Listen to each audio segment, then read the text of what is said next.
1, 2, 3, 4. Hi, I'm Christy McCartney, a customer experience agent with the City of Kingston, and I'm here to tell you more about the Customer Experience Department. I'd like to recognize Kingston is on the traditional homeland and territory of the Anishinaabe, Haudenosaunee, and the Huron-Wendat, and thank you to these nations for their care and stewardship. A little about me, I'm originally from the BC Lower Mainland, and my ancestry is Irish-English. Hello. Welcome to the podcast. My name is Rob Hoster, and I'm your host of Tell Me More, the City of Kingston podcast. Joining us today is Christy McCartney, who you heard off the top, and Paul Whittingham, our producer. And I think we might be an official podcast at this point, Paul, because I see someone sitting to your left assisting you. And who might that be? That is Heather. Heather Brown is one of our newest members of our teams. Her and Julia just joined our team as junior comms officers. Welcome, Heather. She's learning the ropes from producer Paul Whittingham. And today, Paul, I'm super excited about today's episode. But I say that, I think, about every episode, but this one in particular, because we're going to chat about a team of people working behind the scenes to essentially keep our city informed and running in a lot of senses. But to introduce you to them, I'm going to run you through a little bit of a thought exercise. Imagine this, if you will. You're out on a stroll on a beautiful Sunday afternoon. Birds are chirping. Perhaps you're catching up with a friend, sipping a coffee. As you approach an intersection, you notice a road sign has been damaged. What do, Paul? As a really responsible citizen, naturally you whip out your phone, snap a picture, and fill out the service request on the city website. A few days later, as you walk by the same location, you notice the sign has been repaired. Are you a hero? Well, you might not use those words per se, but heck, we would. A second scenario for you. You and your roomie are ready to take the next step and add a shed to your backyard. The sort of shed that's going to finally help you get organized, the one that's really going to, tie the backyard together. But first you want to know if you need any permits. So you call the city's customer service line, and a short while later you're connected with someone who is talking you through your question. The folks behind the scenes, the ones that make sure that you're getting the right staff or helping advance your service requests so signs get fixed, that's the city's customer experience team at work. They provide a vital yet overlooked service connecting community members with the city that serves them. Whether it's help registering for swim classes, questions about a bylaw, application for parking permits, or hundreds more city services, it all flows through customer experience. And today, we invited Christy McCartney, a customer experience agent, to the mic to tell us more about what goes into making the customer experience department run, what drives these passionate, caring, and beyond civil servants, and why is it so much more than a call center. Welcome. Hi, Christy. Great to have you here. I want to start with a little time travel. Can you take us back to just before the pandemic started? At that time, I understand that the customer experience department was somewhat new, which boggles my mind a little bit. Living without you, I can't really explain that, but can you tell me how customer experience came about and what was happening beforehand? So, yeah, it's been an ongoing process. Quite a few years ago, the city, the big wigs somewhere above you, were like, you know what, we want to expand our services. They wanted this idea of a hub where you could go in, similar to City Hall, where there's a lot of different services you can get at the front counter, but they wanted something that could be expanded beyond that 8 to 5 or 8:30 to 4:30, Monday to Friday style. Yeah. And what's the perfect place? Our recreation centers. The Invista Center is open 7 days a week, Artillery Park, and we have our other two facilities, Rideau Heights and the Kingston East Community Centers. So they had this vision that people can go in and get more than just recreation services at those counters. Mm-hmm. That's where they can go in. They can pick up their recycling bins, buy bag tags, transit passes, get a little bit more information that they may need outside of the regular business hours. That less of a community center, more of a community hub in some respects. Yeah. Exactly. A hub is a great way to put it. So the centers fit that profile. So they went and said, you know what, we've got these cashiers already in place, one of which I was, and why don't we move them from the recreation department into the customer experience department, and we will train them to do all of these services. So that was the end of 2019 rolling into 2020. So they were going to start our training. We were supposed to go live in May of 2020. Something occurred. Right. So March rolls around. We've had 2 training sessions. So the first one, just basically the welcome, here's what to expect. You're on the precipice of this. Right, Oh my exactly. gosh. And we get to the second one, and then boom, everything is shut down. And it's like, okay, so everything ended up being put on pause. And obviously we did not get up and running as of May Right, So gotcha. we were So with delayed a the little bit. transition to customer experience happening right before the outbreak of the pandemic, it sounds like it would have been challenging, especially with the closure of city facilities. What was that like? Well, so in the beginning, nobody could work together, and so Right. we were all at home. And after a couple of months, they started to bring in some people, and what they started doing was giving us some assignments to work on at home, and of course, we got paid for that. And started giving us Zoom training. And when things opened up a little bit, where we were allowed to be in, as long as we were spaced out in the same facilities, we started to have in-person meetings. So being that the rec centers were closed down because of COVID, we had all of these staff who now were available because we didn't have to be staffed at the front desks. Sure. So we were available to actually start doing this training. So COVID actually ended up being a good thing for us because we were able to get all of our staff together, whether it's over Zoom or in person, spaced out, and we got all those training services started. It was such an essential frontline service. How do you get that many people away from the desk, away from serving people to do that? And you end up doing it piecemeal and bringing people in. And oh my gosh, so it Exactly. actually gave you the opportunity to train pretty heavily on that. And it was several departments we had to learn. It wasn't just, oh, hey, here's how to answer a phone. It was, here's how to answer a call about property taxes, public works, transit, that sort of thing. So it wasn't a very simple process. So the fact that it was so complicated, this actually worked out. COVID was beneficial for us, unfortunately to say, but it worked out. Yeah, So. it's acknowledging obviously everything else to do with COVID. But so you're looking at, we need to change the model of customer service. We're going to change the model of customer service. COVID hits, and we're actually able to train for it and really prepare adequately for this change. So now that we have a picture of kind of the origin story and kind of where we've come from, let's talk about the actual role itself that you fulfill. Tell us what your day-to-day looks like. Well, it depends. Our job is still front desk at the city, but we're also answering the phones. So we have some staff working at the front of house, as we like to call it now, and we have some staff doing back of house. Back of house is the phone calls, front of house is the counters, of course. Okay. So you're looking at front of house is still mostly your recreation assistance, so the memberships, that sort of thing. And it is pulling from our service request software. We refer to it as CRM, Customer Relationship Management. And then back of house, we're answering the phone calls. I am a back of house employee at this time, so I'm answering calls on behalf of the city. So a day-to-day looks like me answering any number of calls, 40, 50, 60 calls in a day. And some of them are just, oh, yeah, you need to talk to the mayor's office? Boom, off to the mayor's office. I've transferred them. Oh, you want to report a pothole? Great, let me take that information. Where is it? Getting all the information.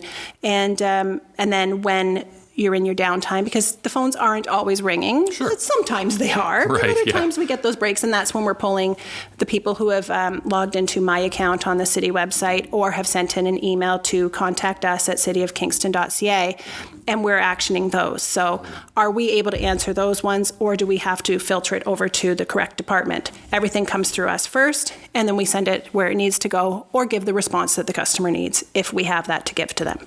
Sounds like you're solving problems, and whether it's live on the phone or in a front end customer interaction, or you're solving problems in the back end. Maybe something that's coming online, or something that's had to wait for something. Is continuous problem solving essentially. Well, sometimes, yeah. I mean, I like to think of it as we're the voice. Yeah. Of the community. So when you're calling us, we're giving a voice to you, to the department you need, or whatever. But I like to also think of it as, in the same respect that we're your voice, on the other hand, you're our eyes and ears. You're the ones letting us know that there's an issue somewhere. So it's a very symbiotic relationship where we have the give and take. Gotcha. So really, all of our citizens in Kingston really are your eyes and ears for anything that's happening. And if they call it in, then we can know about it and we can fix it. But if no one calls it in, or no one uses the service request or anything like that, then we won't know about it. Absolutely, because unfortunately we can't be everywhere all the time. Right. We have, we have so many kilometers of roadway, so we can't know where every single pothole is. We can't know that that the grass hasn't been cut in such and such a park because, we have staff limitations as well, of course, in our departments, like anywhere else. But if people aren't bringing things to our attention, we can't address them. So when somebody calls and says, I'm so sorry, I don't mean to complain, I always remind them, you're not complaining, you're letting us know. Thank you. Yeah. So, at the and end I of the say that, day. thank you. Don't ever think you're complaining, because you're not. Yeah. You're helping us do our job.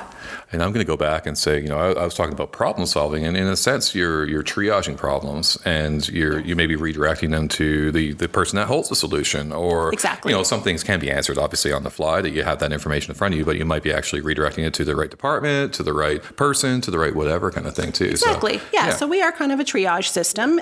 We're not always. Sometimes we are your first point and your only point of contact, because you might only have a question. Where can I buy bag tags? Well, what's your address? I'll tell you where the closest location is. That sort of thing. So it happens that quickly a lot of times too, and it's not a It bother, does. friends. It's not a bother. Please do call and ask some of these questions as well too. And speaking about the callers, can you tell me about a little bit more? And I'd hate to say this, but the average caller, what brings them to the city? What causes them to call most likely? Well, it's hard to call somebody an average caller, because there are so many different things that people are calling about. Sure, yeah. In a typical day, you're going to get somebody asking how to dispose of something with their garbage and recycling, because they're not quite sure if it's garbage or if it's something that can go into a blue box. For instance, the styrofoam meat tray. Well, where does that go? Or today, for instance, I had a lady asking about the overwrap from water bottles, that sort of thing. So we look it up. We actually use the city website for a lot of our help ourselves, and it's a great resource. So, for instance, with garbage and recycling, we use the waste sorting lookup. Oh, okay, sure. Let me double check and see if we do take propane tanks at the household hazardous waste. Oh, yep, we do. So we can look that up. And so, as typical is just like, it's questions. It's people asking for, asking a question about their parking ticket, or like, why did I get this ticket? Right. Or I lost my ticket. How can I pay it? That sort of thing. But it's not, it's hard to, like I said, it's hard to say average, because it's not like we're getting the same calls over and Yeah. over, but Yeah. we do see some themes. We get the typical, and it depends on the time of the week. It depends on the time of year. For instance, the end of June, it was all, how much do I owe my taxes? Did you get my tax payment? Because the final tax bills had gone out. So we've talked about all these service requests. Let's talk numbers of what you deal with. How many calls do you handle on a given day, and how many service requests roughly? So that depends on the day, depends on the time of year. Again, tax calls, you're going to get a lot more phone calls coming Seasonally, through, yeah. because everybody's starting to freak out, because what is this, and or like, how much is this, and did you get my payment, that sort of thing. But on a general, we're looking at about 200 to 300 calls a day, split out between 5 to 7 people on average answering the phones throughout the day. Personally, I might take anywhere between 43 and 60. Okay. Sometimes more, sometimes less, depending on what else I have going on. But in a week, we're taking anywhere from 600 to 1,200 calls. We're taking SRs, or service requests, my apologies, that are coming in off the system, like from my account and from emails.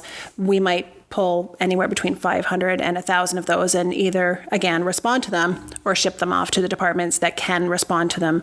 So it is, it's very busy, and of course, we appreciate the downtime, but we don't have a lot of downtime, because we are looking to make sure that we are helping our citizens and our visitors and whatnot get what they need. A lot of inputs from a lot of different places, and with the added service requests and the use of the CRM system, that adds a whole new dimension to customer service, and it's really exciting. And do you find that people are using it more and more, or? They are. They're starting. Yeah, they're starting to get used to it. It's a change of habit, in a is. lot of respects, to go online versus to call, which are both definitely ways to do it. But sometimes there's a little bit of late adoption to getting online. Right. And there's always people who are always going to want to do the call, because they like that human interaction with us. And we are answering the calls. You're not waiting for 20 or 30 minutes to talk to us. We're pretty immediate. You call in, you hear the city prompt, you pick parking, and you're going to have one of us probably immediately. And that actually throws people off even. They're Right. like, oh, I'm sorry. I didn't know I was going to get someone so quickly. Or think They're waiting that to go through 50 options. Right. Sometimes they think we're the automated system, and then you have to, so they're not listening, and then you're going, hello, and then they go, oh, a live person. I'm sorry. I didn't know I was talking to someone yet. I'm like, yeah, I'm here.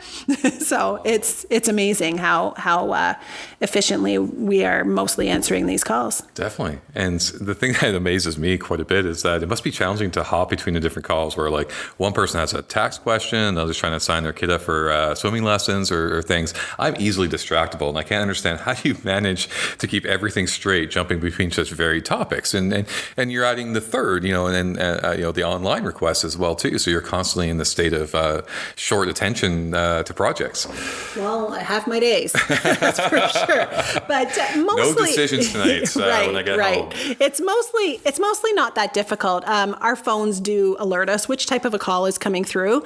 But when I've gotten into a bad habit of, or not, I shouldn't say bad habit, but when I've gotten into the habit of saying, thank you for calling the city, you've reached customer service for property taxes, and I've had 3 calls in a row for property taxes, I look over at my phone, it says I've got a rec and leisure call. I might just say, thank you for calling customer service for property taxes, and then stop and realize what I've said, start laughing, and go, I'm so sorry, you've reached recreation and leisure, how can I help you?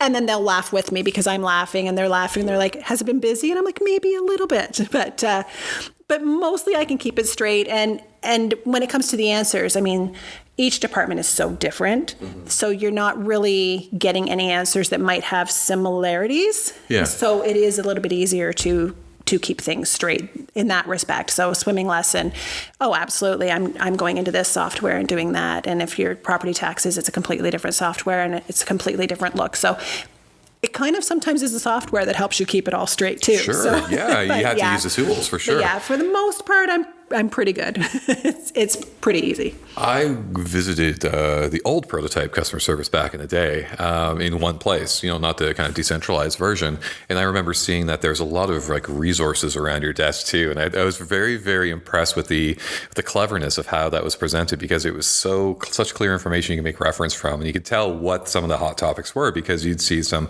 stuff that you obviously make reference to. Do you have kind of a binder? Do you have kind of a... So we all work differently. Okay. We've got some staff that work out of a binder, and I can think of a person in particular. She pulls out her binder and she flips through it to the page she needs. Another one of my coworkers has everything up on the wall, right, so just within sight. She can look up and be like, boom, here's the information you need. That's incredible. I have it all on my computer. Okay. So I have 2 monitors, and then I have everything down to a size. So I have up 1, 2, 3, I think about 6 different things on my screen. Right. And one of them is, it's called OneNote.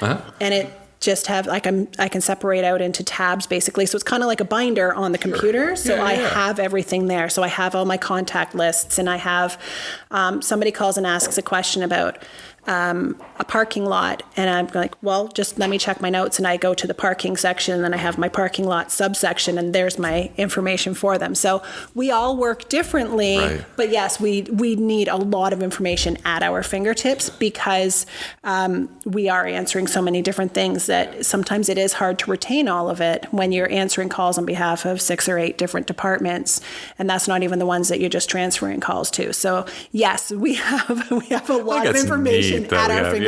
Yeah. But there's different systems involved, and based on the numbers that we see on a regular basis, it's having the same effect. Like, people are getting served promptly and effectively too, which is really, really great. And speaking of the team, it's really sounding like a team effort. I'm sure these resources get shared amongst you, and tips and tricks and information and stuff like that. But can you give us like an overall sense of what the environment is like in customer experience? Is it a big team? It is. There's about 25 of us working. Okay, yeah. So a lot of them are... That still doesn't seem enough to me. But that's just me. No, I'm just joking. You're right. We are open several hours a day at our different facilities. So a lot of the staff are just right now doing the front desk stuff. They're still learning the phone call stuff. So they can't do everything yet. They're not fully trained, but they are trained on the recreation side of things at the very least. So we have them. We do have a lot of them actually that do know how, and they will jump on the phones.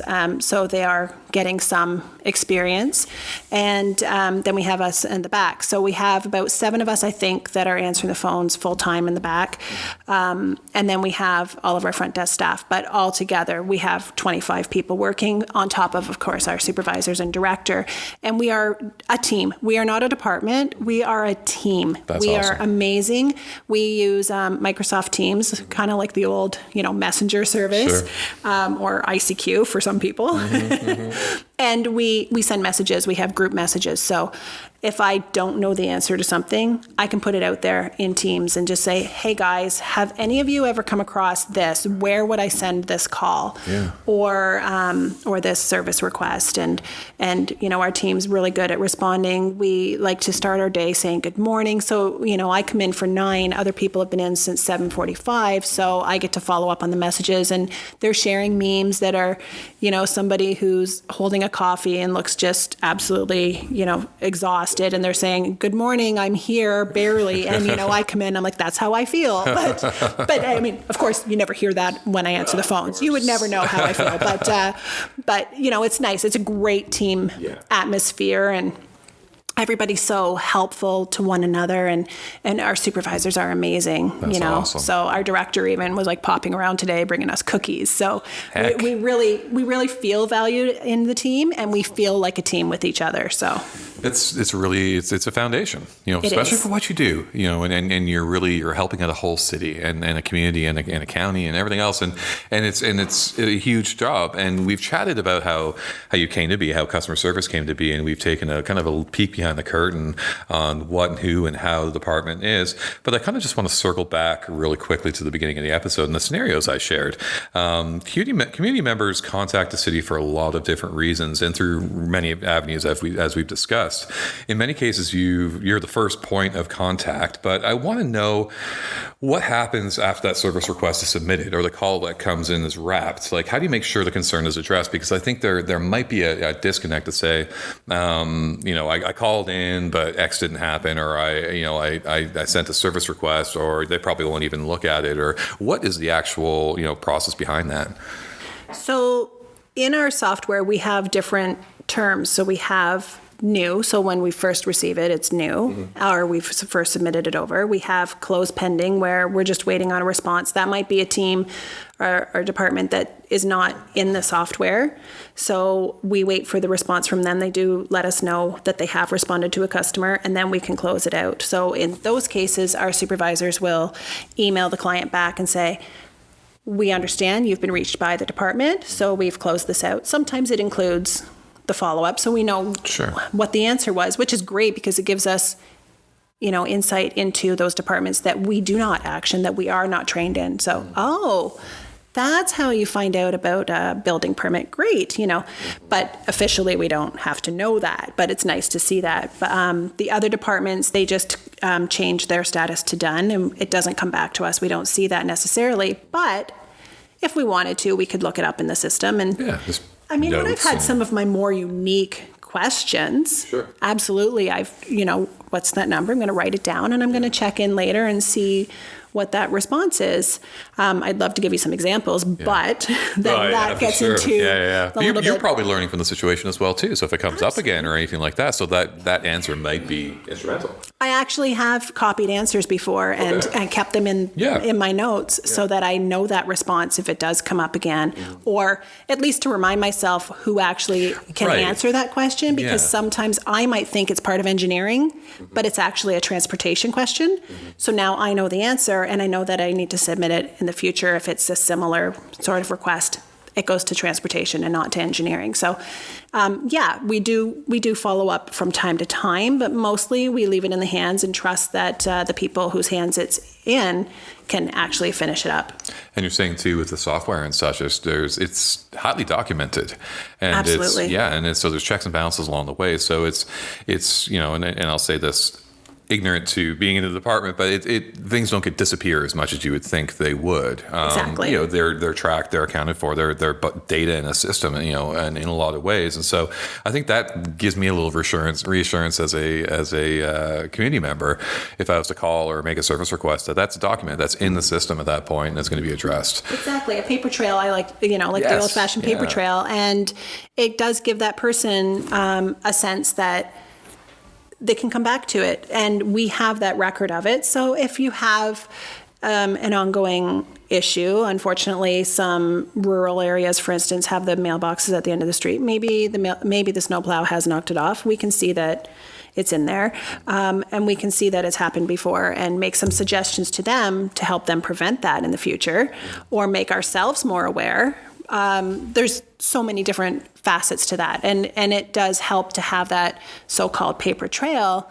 And it helps us for so many different ways, and I like that. And they can follow up on it themselves too, especially if they've used my account to submit in the first place, because then they can log into their account and they can look at all of their past requests and the responses and whatnot. So it's actually really valuable to them to be using the city's My Account portal to reach out to us, so they have that at their fingertips. Which I think overall, I love the tone of collaboration. Because it sounds like less of a, you know, you're asking me to do something, I'm going to do it for you. It sounds like more like we're gonna figure this out together. We're going to figure out the right person to talk to. But with that collaboration comes accountability. And so the expectation of the caller or the person that submits a service request is that I'm going to speak to someone, or I'm going to submit this information about this problem. And then on your end of things, you have that accountability and build that relationship to solve the problem together, which I think is just absolutely tremendous and kind of takes customer service to the next step. The fact Absolutely. that you'd be interested in following up just to say, hey, this is kind of a different kind of question. I want to see how this resolves itself. And I think as humans, you know, the whole story kind of mentality, if you don't know how the story ends, sometimes that might be a little unsatisfying in the sense too, to figure out what exactly went on. But we've talked professionally a lot, and I want to wrap it up with a bit of a personal question, if I may. Sure. Yours is a role, gosh, that requires an amazing amount of passion and energy. You can hear it in the podcast, in preparing for the podcast and talking to you and going this, you have that. And so I have to know what motivates you. What do you love about this role? And I'm not saying it's a bad role or anything like that, but it's a complicated, it's a fast paced, it's a comprehensive, it's a constant learning. There's a lot to this role. What drives you in it? Okay, so to take you back to being the cashier. Actually, I'm not a coffee drinker. You're not a coffee drinker. Okay, not. that just throws the mystery even more. Okay. Nope, not a coffee drinker. No, it's funny because when we were, I was rec, like I said before, we became customer experience, which, by the way, we are actually changing our name to Service Excellence. Is this? I think this is being announced for the first time on this podcast. Well, I don't even know if all of my coworkers are aware of it yet, but I hear the director okayed it. So yes. So we are becoming Service Excellence, Service Excellence. I'm not sure if we'll be specialists or heroes. I like the word heroes, but I don't know if they're going to let us. And I or love rock that. star. Yeah, rock stars I like too. Rock star. The I'm not investment sure. in capes and stuff like that. Okay, but I don't think we're going to be called agents. I don't think we'll be representatives, but hopefully it's something like heroes or rock stars, but we'll see where we land. So that remains to be seen. But anyway, so when they first said that they were turning us into this customer experience department, I'll use our current term, I was actually really excited because it was a chance to learn about the other departments. I had my curiosities, and you really don't know all of the things. So the fact that all of a sudden we're not just going to know recreation, we're going to find out all about property taxes. Awesome. Public Works. Wow. Okay. Wow. There's so much going on in Public Works and parking and transit and garbage and recycling. And we learned all of this. And it was really cool to me to get to learn all about these different departments. You know, I always like to say, it'd be really cool if we could just go hang out in another department for a day, get an idea of what they do, and maybe we'll understand a little bit better, and maybe they can come work with us. Well, unfortunately, they're not coming and necessarily working with us, but we are, in a sense, working with them now. I didn't sit down beside someone over at the Kingston Area Recycling Certainly, Center, yeah. but I still know all about what's going on over there now. So for me, it was really exciting. So that's part of what I really like, is that I have this broader knowledge of the city and its inner workings, as opposed to just thinking there's a couple of departments and they all work out of City Hall. Right. Whoa, they do not. We have so many buildings, we have so many office spaces. It's really cool. But on top of that, I'm a customer service person. I've always been a customer service person. I think I've had 1, maybe 2 jobs that were not dealing with the customers, like dealing with the public. And I find that those were not my favorite jobs. I am first and foremost someone who loves to help. And so, I'm that person, when you don't know something, I want to look it up and see if I can find the answer for you. And so for me, it's a really good job, because this is what I'm doing every day. But I'm not just in like a past life, I might have worked retail. So I was an expert in selling jeans, for instance. So, I can tell you what fit you need, and you're probably this size, that sort of thing. Or I was a cashier in a department store. So I could walk you through with my eyes closed. I could get you through an entire transaction. But that's one thing. This department is so many things. A good pair of jeans can change your life. Well, this is true. So don't discount yourself on that point. But. Right. But this is true. But this is where it's better, because now I get to do so much. So I get to help not just that person wearing jeans and not just the person paying for their, groceries or whatever. I'm now helping with all of these other things. And it's just so much fun to me. And I love to hear that I've helped somebody when I get to the end of a phone call and they say, thank you, you were really helpful. And to me, I might have not felt like I was really helpful. I just gave them an answer. But to hear that just the same is awesome. And I'm loving that. I used to have a job where I had a performance review. Okay. And my boss said to me, and I actually took offense to this because this is already who I was and am to this day, she said, I want you to make sure everybody leaves with a smile on their face. And I thought, why are you telling me that? Because that's exactly what I do. That's who I am. Mm-hmm.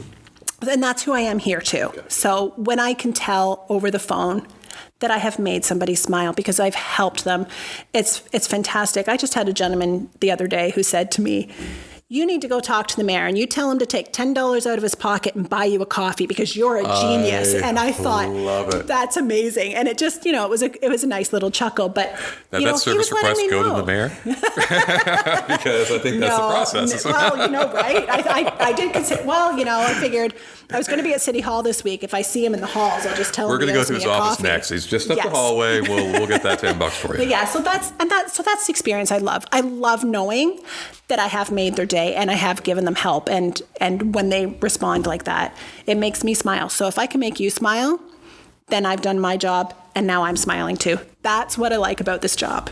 And it sounds like that's where you should be. My gosh, what a great fit. Yes, and so honestly.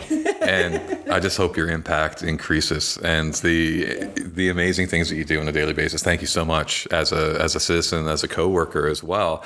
But also thank you for joining us and taking the time out of your day to chat with us and have a real deep insight on not only customer experience, but your experience in customer experience, which has really been insightful as well. And of course, thank you for the listener for joining us. And remember, Christy emphasized this, you're our eyes and ears. So if you have a question, comment, or concern about a municipal facility, program, or service, reach out to Christy and the rest of her team as well, too. And they can help you out pretty much instantly. Should I say instantly, Christy? We'll go with instantly. Instantly works for me. Instantly works for you. You can most of the time, but if we can't get to you instantly, we'll get to you pretty quickly. Here instantly. We'll go with that. You can reach them by emailing contact us at cityofkingston.ca. It's all over the website as well, or by calling 613-546-0000. Yes, thank you. Remember to subscribe and rate us wherever you get your podcasts. If you have a topic for a future episode, tell us more. Tweet at City of Kingston #tellmemore or send us an email at tellmemore@cityofkingston.ca. For more on this episode, visit cityofkingston.ca/podcasts. Tell Me More is produced by the City of Kingston's Communications and Customer Experience team.